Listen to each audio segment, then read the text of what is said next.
그리스도의 풍성하신 은혜와 사랑이 늘 함께 하시길 바랍니다.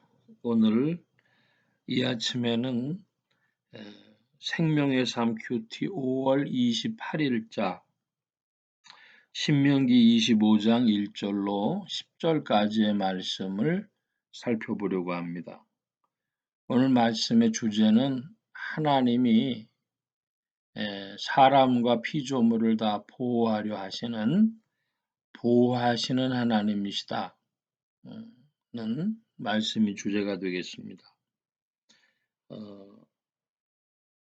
2절, 3절 말씀 보면 악인에게 태형이 합당하면 재판장은 그를 엎드리게 하고 그 앞에서 그의 죄를 따라 수를 맞추어 때리게 하라. 40가지는 때리려니와 그것을 넘지는 못할지니 만일 그것을 넘겨 매를 지나치게 때리면 네가 내 형제를 경히 여기는 것이 될까 하노라. 3절 하반절에 내 형제를 경히 여기는 것이 될까 하노라. 그런 말씀을 봅니다. 이제 이것은 사람으로서의 존엄 혹은 인권 그런 것을 존중해 줘야 된다고 하시는 말씀이죠. 이놈 잘못했으니까 치는데 그 끝없이 철화가 아니라 40을 넘지는 못한다.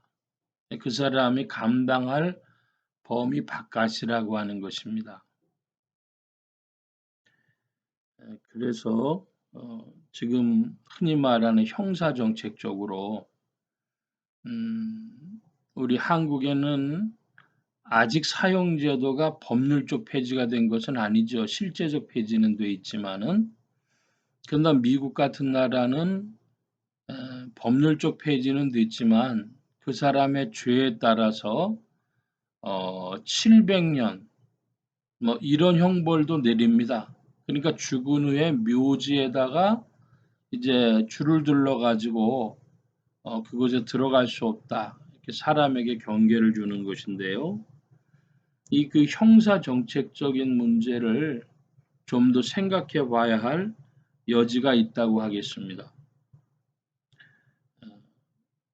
계속해서 곡식 떠는 소에게 망을 씌우지 말지니라. 곡식 떠는 소에게 망을 씌우지 말라고 하는 것은 소는 일해가지고 일소로서의 역할도 하고요. 또 그러니까 자기의 고기도 주고요. 그리고 일해가지고 방아도 돌려주거나 하는 일소로서의 역할도 하죠. 그러니까 소는 사실은 사람들에게 많은 것을 모든 것을 준다고 할 수가 있습니다. 그런데 그 소에게 망을 씌운다라고 하는 것은 그 소가 숨쉬기도 쉽지 않게 만든다고 하는 것이죠. 그러니까 하나님은 피조물까지라도 우리 주변의 짐승에게까지라도 그 적당한 권리를 보호해 주라 이런 말씀으로 들릴 수가 있습니다. 그러니까 오늘날 무슨 반려견이라든지 뭐 이런 반려묘라든지 이런 짐승들을 데리고 살다가 유기하는 경우가 있습니다. 그러니까 만약에 짐승들에게도 그 존재로서 피조물로서의 권리가 있다고 한다면 반려견, 반려묘로 살았을 때는 어떻게 대접해야 될지 뭐 그런 것도 논의의 대상이 될 수 있다 하겠습니다. 요즘에는 법률로 그런 것들을 더 정해져 가는 중인 줄로 압니다. 그 다음에는 과부에 관한 문제입니다. 5절 말씀 보겠습니다.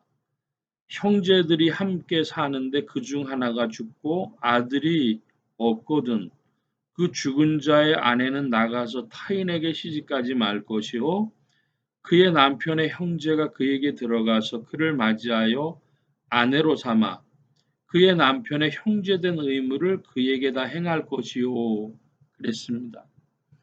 이스라엘에 정해져 있는 형사 취수법에 대하여서 말씀하고 있습니다.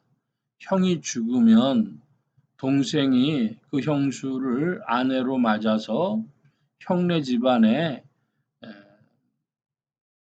자식이 있게 해야 된다. 그런 이야기죠. 자, 그러면 만약에 자식을 두고 아들을 두고 형이 죽었다. 그러면은 그 동생이 그 형사취수법을 시행해야 될, 감당해야 될 의무가 발생하지 않습니다. 사람이 자식을 남기고 대를 이어간다고 하는 것이 큰일이라고 하는 것을 보여주고 있고, 또 혼자 된 그 형수는 이제 과부가 되는 것이죠. 사회 경제적으로 어려움을 당할 뿐 아니라 아무도 없게 되는 것입니다. 자기 주변에 친척이 없게 되는데 우리 동양권에서 동북아시아권에서는 고독이라는 말이 있죠. 부모가 없는 것이 고, 그 다음에 형제 자매가 없는 것이 독. 그래서 고독이라 그러는데 자식이 없는 부모에 대해서는 하는 말이 없는 것 같아요. 잘 모르겠습니다. 그런데 이제 남편도 자식이 없는 과부, 그냥 과부가 아니라 아, 자식도 남편도 없는 과부일 경우에 어떻게 하느냐? 그랬더니 형사취수법을 실행을 하는데 그 동생이 자기가 그 일을 원치 않아요. 그렇게 되면 남자에게 세 가지 문제가 생기는데요.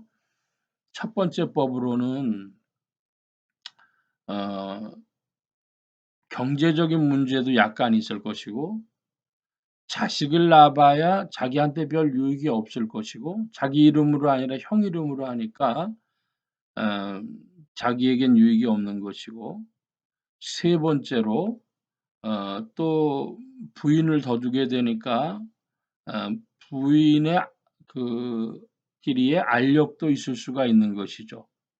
그러니까 여러 상황을 생각해서 나는 형사취수법을 시행하지 못하겠다 하는 사람도 있을 수가 있습니다. 그래서 그렇게 그것을 줄교하지 않으면 그것을 형사취수법을 시행하지 않겠다고 하면 9절입니다. 그 형제의 아내가 장로들 앞에서 그에게 나아가서 그의 발에서 신을 벗기고 그의 얼굴에 침을 뱉으며 이르기를 그 형제의 집 세우기를 줄교하지 아니하는 자에게는 이같이 할 것이라 하고 이스라엘 중에서 그의 이름을 신 벗김 받은 자의 집이라 부를 것이니라. 만약에 그 일을 줄거이 감당하지 않고 못하겠다 그러면은 그 장로들 앞에서 재판정에서 신을 벗기고 얼굴에 침을 뱉고 형제 집 세우기를 줄거하지 않은 자라고 말하라는 거예요. 그러니까 오늘날 이제 우리가 보면 형사취수법이 이상한데 우리 풍습에 맞지 않으니까 그런데 그 일을 실행하는 자에게는 얼마나 음, 손실적인 자기에게 유익이 없는 일이었기에 거부할 사람도 있을 수 있고 그랬을 경우에 그에게 이렇게 모욕을 주라고 했을까 하는 것을 생각한다면 형사취수법이 가지고 있는 좀 심각한 국면을 우리가 이해해 볼 필요가 있겠습니다. 저는 이 형사취수법을 처음 들었을 때 뭐 이런 이상한 풍습이 있나 이렇게 생각을 했었습니다. 음, 그런데 그것을 볼 때에 우리로서는 매우 심각한 국면이 이것에 포함되어 있다 하는 것을 이해해야 되겠습니다. 오늘은 여기까지 말씀을 봅니다. 기도하겠습니다. 만복의 근원 되신 하나님 함께하여 주셔서 만물을 보호하시는 하나님의 뜻을 우리가 헤아려 알게 하여 주시고 하나님께서는 창조하시고 건설하시는 하나님, 보호하시는 하나님인 것을 우리가 기억하며 모든 일에 주 안에서 전진하기를 힘쓰게 하여 주옵소서. 오늘도 주 성령께서 온 교회와 성도들과 더불어 복음을 가르치시고 또 말씀 속에 전진하신 줄 믿사오니 예수 소망 교회와 온 성도들과 부족한 종도 주의 말씀 배우게 하시고 성령과 함께 말씀과 함께 전진하며 복음 전파와 영혼 구원하는 일에 주 안에 쓰임 받게 하옵소서. 도우심 구하며 감사하며 의지하올 때에 예수 그리스도의 이름으로 기도하옵나이다. 아멘.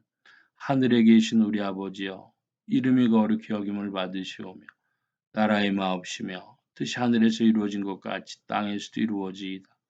오늘날 우리에게 일용할 양식을 주옵시고 우리가 우리에게 죄 지은 자를 사하여 준 것 같이 우리 죄를 사하여 주옵시고 우리를 시험에 들게 하지 마옵시고 다만 악에서 구하옵소서. 대개 나라와 권세와 영광이 아버지께 영원히 있사옵나이다. 아멘.